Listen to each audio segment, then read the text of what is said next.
You're listening to 94.4 FM Salford City Radio, the Friday Sports Show.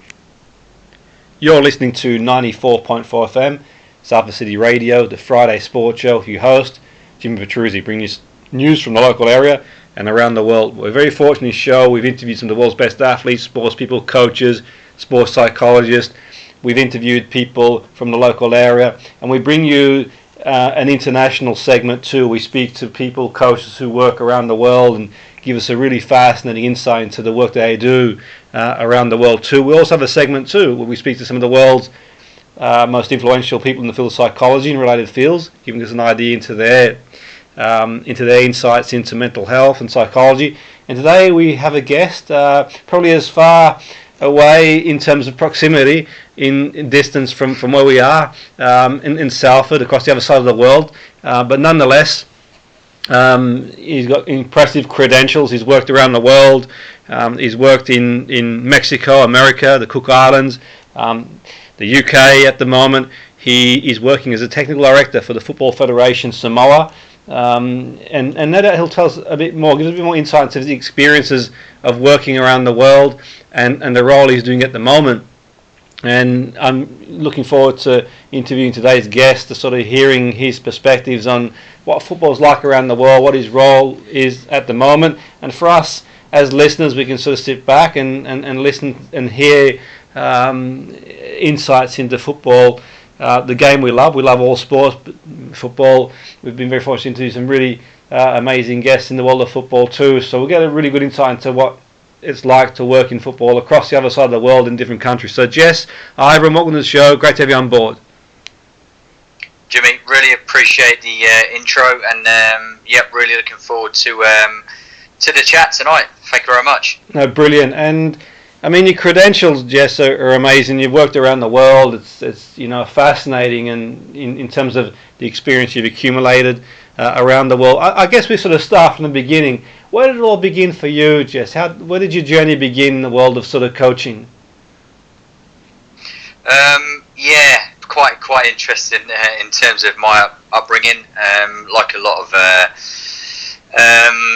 younger people, when they're in the UK, you sort of gravitate towards football mostly. So played quite a lot throughout my youth. Quickly realised that I wasn't going to be good enough to make the grade as a professional. So the next best thing for me was to coach professionally and try and make it a career for myself. So probably in my early 20s, around about 20, 21, I had the opportunity to go out to the United States for a summer, just to start off with, and then the journey just started from there. Wow. And so you went out to the States to coach for a summer, try it out, and then you got an opportunity out there to sort of coach. And I mean, with yourself, just what's quite interesting, you've sort of worked around the world.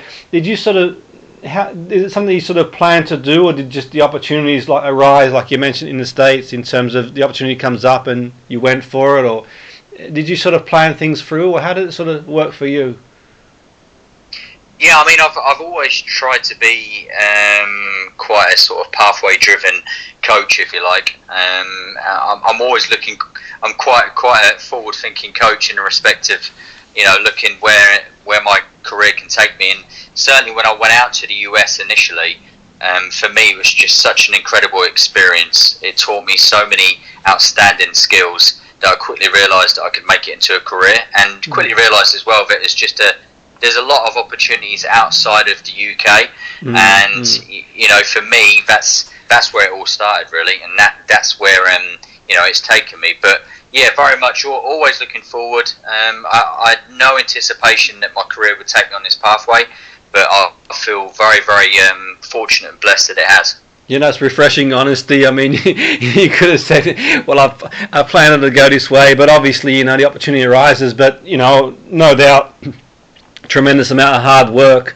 You mentioned there the opportunities outside the UK, but it's a lot of hard work and as well. And I think that it's you work hard and you get yourself to a level, and when the opportunity presents itself, you're on the way. And when you went to the States, Jess, how were you received out there? Sort of a coach from the UK, football coach or soccer as it's called in the USA. But what was the first impression there? How did the people take to you out there? Obviously, with American football and basketball and baseball being huge sports out there.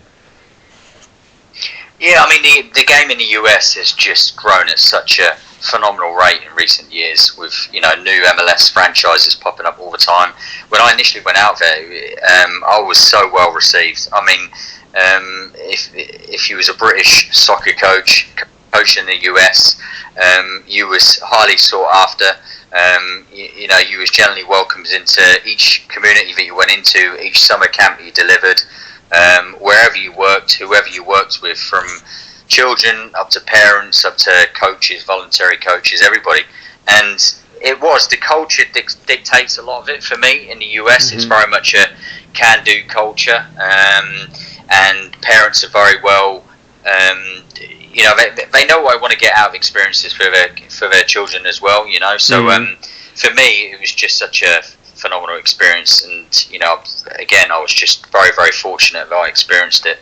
Absolutely, and like you've mentioned there, I mean, I suppose it's no surprise to yourself to see some of the American players playing in Europe at the moment in the biggest leagues. Juventus, Chelsea, for example. We sort of see players, and did you think back then that that they would continue to develop players, and obviously there'll probably be a point where the MLS grows and the players might be less likely. I mean, obviously European leagues are prestigious in their own way, but was it sort of expected from yourself? Just did you think, that they will start producing players that will play at the biggest teams in Europe?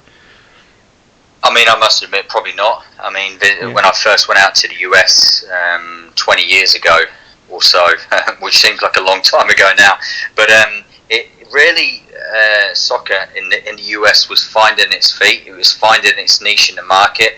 It was trying to gain as much popularity as it could, and it had a role, but it wasn't one of the mainstream sports. Mm-hmm. So initially, it had to break that. It had to break that trend where people, thought upon, football over there as being a really popular sport, which I do today. Mm-hmm. And then, as a result, the way in which the game has developed over the recent years, with MLS academies and the college pathway as well, there's just a lot of opportunities. So now it doesn't surprise me due to the growth that it's gone through in recent years. Absolutely, and you've made some really good points there. I suppose in America as well, it doesn't have to be the number one sport. The size of the population, the way they sort of take sport out there, seriously, and even if a proportion play, then they're going to produce players and be very competitive in the international scene. I mean, your role now is an interesting one. Now, I mean, we're sort of familiar with Samoa rugby, proud people and some great athletes, and we've sort of seen them on the rugby field, extremely competitive, and some of the players, play in different parts around the world too. But from a football perspective, what's your sort of main aims, Jess? What sort of do you hope to achieve with the Federation, Football Federation Samoa? Yeah. I mean, I think for me, it's breaking the trend whereby Samoa is seen upon as it could be perceived as a rugby nation in all sense of it, really. But for us, in terms of our participation at a ground level, we supersede rugby. We really, really do. I mean, within the federation itself, it's continuing to develop the game as much as what we can. We have a lot of support from the local confederation, Oceania, and FIFA, obviously. We have everything in place for us to be successful in the future. Mm-hmm. I think one of the key goals for us is to develop our international game, not just on the male side, but the female side, as we lean towards the World Cup over here in New Zealand and Australia in 2023. So there's big opportunities to do that. And Samoa is a country whereby huge potential, but has never really maximised that potential. And what we really want now is what rugby's got at the senior level is aspirational, sportswomen and sportsmen to be taking the game, not just in Samoa, but taking it abroad as well. It's really interesting you say. I mean, obviously, qualifying for Oceania, I suppose in one sense, there's always an opportunity to sort of to give it a good go, to sort of make to get. Is that sort of what you guys are aspiring to maybe get to, like a major tournament? Is that sort of the sort of focus of the work that you guys are doing, or? Yeah, most definitely. Yeah. I mean, I think as each World Cup cycle goes on, the format changes. There's the opportunity for teams to qualify that probably wouldn't have had that opportunity in previous years. Certainly on the women's side, we are pushing that as much as possible. We've taken on a very well-respected coach and former player, Paul Eiffel, who some people might remember, played a lot in the UK. So he's our national women's coach. We've had success on the women's side as well, and there's the opportunity to do it. I think the point of difference is for a lot of countries in this part of the world is the actual planning and preparation, which could probably be better. So that's something we're really, obviously we're in this situation at the moment with COVID that we've got a real big focus on at the moment, and that aligns with a lot of different things, including recruitment and scouting and so forth. Yeah, no, interesting. And in terms of, say, Oceania, you mentioned the 2023 World Cup, the Women's World Cup. What's the pathway like, Jess? Do you guys, in terms of, for qualification, obviously New Zealand, Australia qualify. Do you guys have to sort of go through qualification for Oceania? What's the sort of? Yep. So we would. Fortunately, New Zealand and who are the powerhouse of not just on the women's side but the men's side as well for football in this part of the world. But for us, we would have to go through a strong qualifying phase. We have the Nations Cup, which potentially could be January of next year. We would probably be playing some form of pool with it could be anyone from Tonga, Fiji, Vanuatu, Papua New Guinea, Tahiti. And then obviously qualifying through that, and then we go onto a pathway that leads us into the World Cup qualification as well, playoff. And I believe there's of all the different confederations, there's going to be 10 teams that will come into that particular tournament with three slots available to qualify for the World Cup. So it's it's for us. First things first, we want to recruit a good team, a good squad, good people.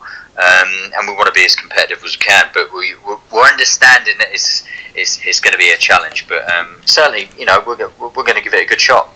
Absolutely, and I suppose putting it that way, it does sound there's a reality, a possibility for sure. And in terms of recruitment, one thing that's I suppose this will be interesting in terms of, do you guys recruit? Is the opportunity to recruit globally as well, people who might have Samoan heritage if they live in the States, or maybe even in Europe, Australia, or New Zealand, or how do you guys sort of, what's the recruitment policy in general, Jess? 100%. In fact, it's quite interesting you brought that point up, because we have got quite a strong recruitment strategy at the moment, which we're actioning. We've got a number of people that are supporting us in this process.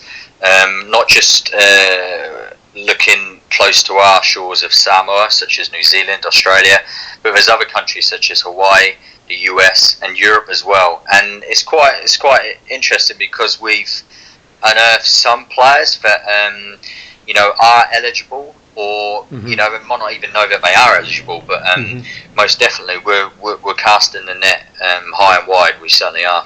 Absolutely, yeah. If any listeners out there think they might be eligible, certainly, so that they can get in touch, obviously, with the federation to sort of find out more. Jess, is that how it would work, or? Definitely.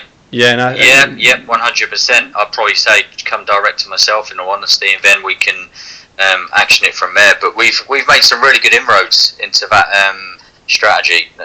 Not just on the female side, but also the male side as well.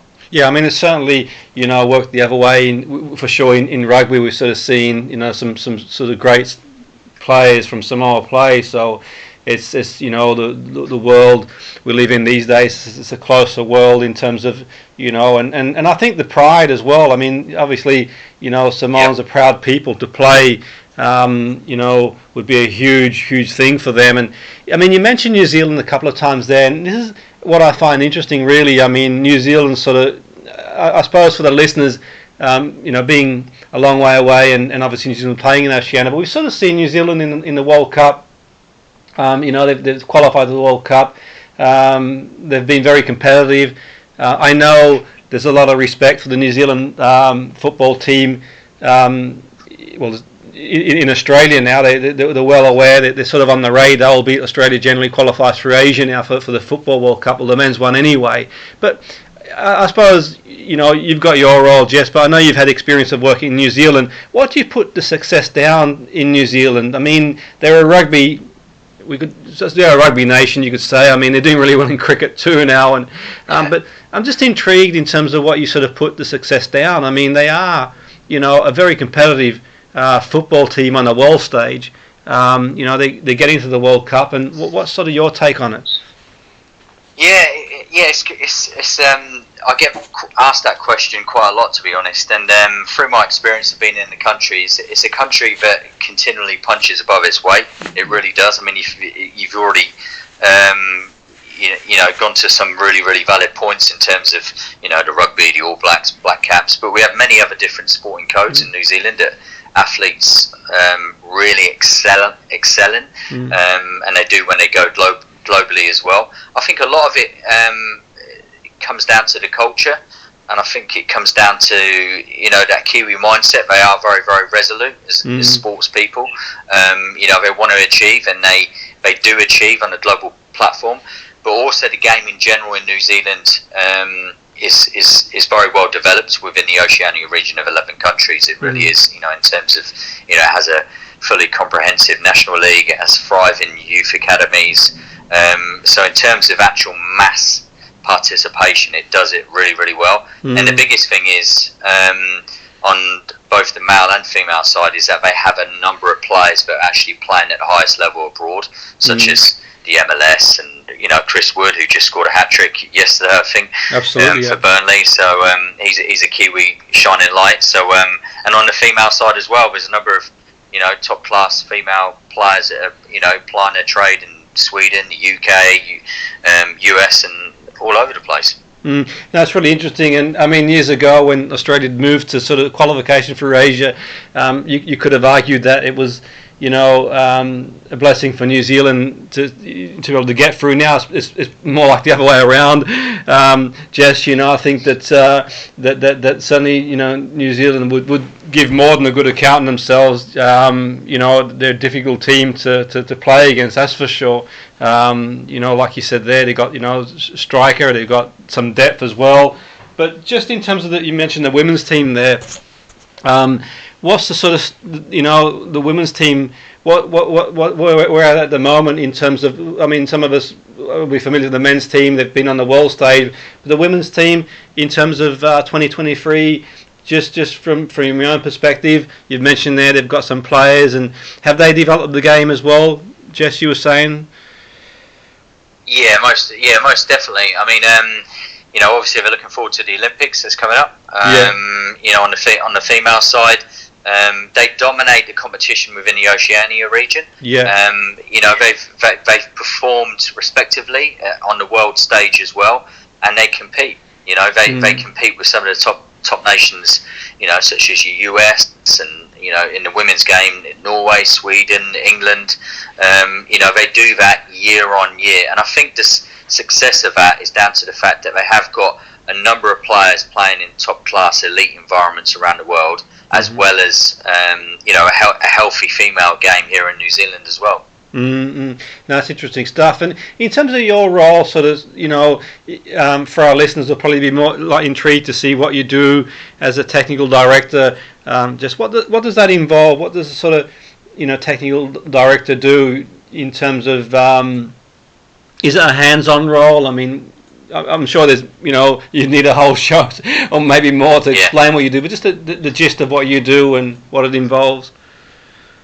Yeah, I guess for me is, I'm in a leadership position within the federation, so a lot of my role is developing the technical programs that fall into the federation, which is a number of different programs from it could be anything from elite football to grassroots football to coach education, female football, all manner of different areas of development, and making sure that we're aligned. So making sure we're aligned through with Oceania Football, with FIFA. There's a strong alignment to all the programs that we're running. You're very much a people orientated person in the sense you are managing people daily, and I have a bigger challenge at the moment because I'm actually working remotely until COVID restrictions are lifted. So I'm currently based in New Zealand until I can get to Samoa. So it's a very interesting, diverse role, and I guess the pleasure I get out of it is that you're impacting people. And ultimately you want to try and impact the federation, so it can be stronger year on year. Yeah, no, it's interesting stuff. And in terms of like the role itself, I mean, you mentioned there obviously, you sort of it's like a leadership role, and you communicate with people. And I suppose in one sense, no doubt it can be challenging too. In terms of, I suppose, football is a results-oriented business in one sense, and know that you're sort of determined to do the best you can. But what would you say some of the challenges of the role would be? Obviously, COVID's presented its own challenges, and having to work remote. What would you say would be, for anyone sort of listening, thinking they'd like to sort of maybe one day go down that road, some of the challenges of being a technical director be? I think really is that when you go into those roles is because I held the same position when I was in the Cook Islands, is that you have to have the ability to adapt, and you have to adapt to the culture, you have to adapt to the language, you have to adapt to the different environments that you're going to be exposed to as quickly as you can. It is different in the sense of, it's very, very different to Europe, very, very different to New Zealand, even though it's, it could be one flight away. And they have their own challenges in the sense of what they're exposed to. And what I mean by that is in terms of what opportunities are exposed to on a global level, because they don't readily get those opportunities. It might be every 2 years where they have a World Cup qualifying tournament, and then that's it for another 2 years. So for me, it's all about trying to bridge that gap as best we can. Yeah, no, it's interesting. And I mean, what would it mean if, say, a player, a homegrown player could sort of play on a global stage? Do you see that maybe one day happening with Samoa? We've certainly seen, in rugby, players playing around the world on a huge scale. From a football perspective, Jess, what would that sort of, would that have a big impact on the game? Do you think if a player sort of came through the ranks and could break into a league in Europe, or what are your thoughts around that? Yeah, it would be huge. I'm not going to lie. I mean, I mentioned it before. We haven't had really aspirational players that have gone and played overseas, or players that have left Samoa at a young age and then they've gone overseas and they've had a phenomenal career for themselves. It would be massive. It would be massive because it would actually kickstart a number of different areas within the game as well. But that young children could actually see it's achievable, it's possible. I mean, if you look at someone like Tim Cahill, who obviously went on to play for Australia, but he was obviously born in Samoa, and then Australia quickly realised he's a phenomenally talented individual. So he went down that route. But I mean, if we could just get a player, male or female, that's playing in some form of professional league, at a level around the world, it would be huge. Yeah, that's interesting. Saying, like, I mean, you mentioned there, Tim, and that sort of entered my mind, thinking, okay, the athletes are there, Jess, the attributes are there.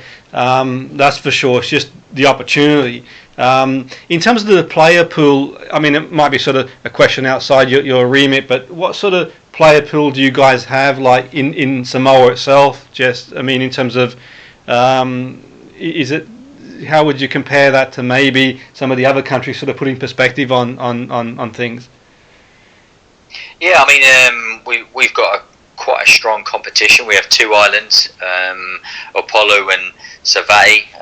The total population about 190,000, probably a little bit more. Sorry, but we've got a fully operating national league, and it goes all the way down to under 8s. I mean, it would be nice if we could play competition, not just within Samoa but in the region for longer periods of time and at a higher level of competition. But certainly they compete. And it's a very well structured competition. Very well structured. So for me, there's every opportunity to put a player on a pathway whereby they can go on and play at a much higher level. Absolutely, and I suppose one thing that came to mind there is, I mean, this is sort of just putting it out there. I mean, do you think there might be? I mean, this is obviously probably a question outside your remit too, but just a thought there. Do you think might be a time where maybe a team could enter maybe like an A League or something along them lines? I mean, if we look like Wellington Phoenix, for example, no doubt that sort of helped New Zealand to have a team or teams in the A League consistently play against Australian opposition. Do you see maybe in the future that being a possibility? Would that be logistically too difficult to manage? Yeah, I think it might be quite tough for a country like Samoa, but I mean, the top club team on the island, they play regularly in the Oceania Champions League, which is an elevated level of competition. It's the best club teams, including New Zealand. And they come together and they match off. So for Samoan domestic clubs, that's a really, really good opportunity for them to compete against teams that are playing at a much higher level with stronger competitions in place as well. So that would probably be the route for us, and just to get stronger within that competition year on year. Yeah, no, absolutely. That's really interesting stuff, and that must be something that the teams are excited about getting involved. The Oceania Champions League, that must be like a lot of excitement there to sort of test yourself against the best teams in Oceania for them. Oh, definitely, yeah, 100%. I mean, to have the opportunity to compete against the likes of Auckland City, who have probably been the mainstay of success in this for the last decade, if you like, and they've regularly gone on to World Club Championships as well. So the opportunities for a club team from Samoa to compete on a regular basis against those sort of teams is is really, really good for the game, the players, the staff, everybody. Brilliant, yeah, no, that's really interesting stuff. And I suppose once the question I ask a lot, people interview, your sort of vision, Jess, sort of where do you see? I know it's difficult to gauge at the moment, but no doubt yourself, you're a winner. You want to go as far as you can and sort of get to a major tournament. But sort of where do you sort of see yourself from where you are at the moment within the role? What sort of are you okay to share what the vision is, what the what the plan is going forward, or for myself? Or no, for the actual within the role, the Samoan role, sort of. Yeah. I mean, I guess it sort of morphs into one, really. We've done a really good job. We've appointed 2 very good national coaches.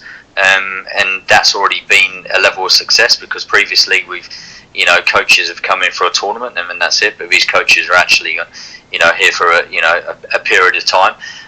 So I'm trying to align a lot of professional staff. I'm trying to drive the standards up as much as possible, and just put us in a position whereby we can take a look back up in the next couple of years, if you like, and just say, we've got 1 international teams, they're well prepared national teams, they're competing at the highest level, and they might actually surprise some people along the way as well. Yeah, and that's definitely, we'll certainly look out for you guys. And in terms of for our listeners, a lot of listeners are in the UK. Is there like a following for you for the Premiership in Samoa? Do they sort of take an interest in the sort of Premiership as well, or in the Premier League? I mean, it's probably removed a little bit, if you like. Yeah. I guess it's really. Originally, obviously, I'm from the UK, but you just naturally come up with that exposure to football 24/7. A lot of the countries in this part of the world, they don't.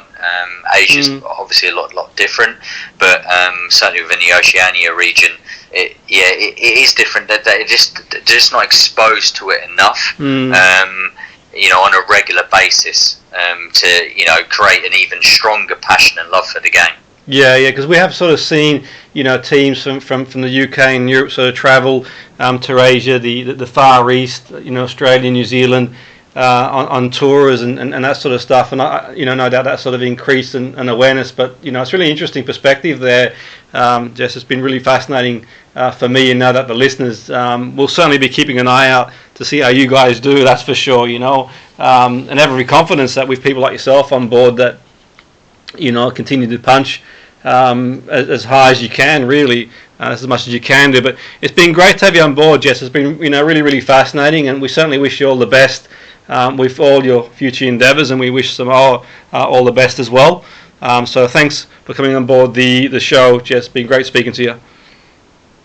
Yep, no, I really appreciate the opportunity, Jimmy. It's I've really enjoyed the chat, and it's been lovely just to share some experiences with yourself as well. Brilliant. That was Jess Ibrom. He's the technical director of the Football Federation Samoa. He's got experience of working around the world in football, and now his role in Samoa on the Friday Sports Show, 94.4 FM, Salford City Radio. If you host Jimmy Petruzzi, we'll certainly keep an eye out to see how Samoa develops and sort of carries on developing in the world of football.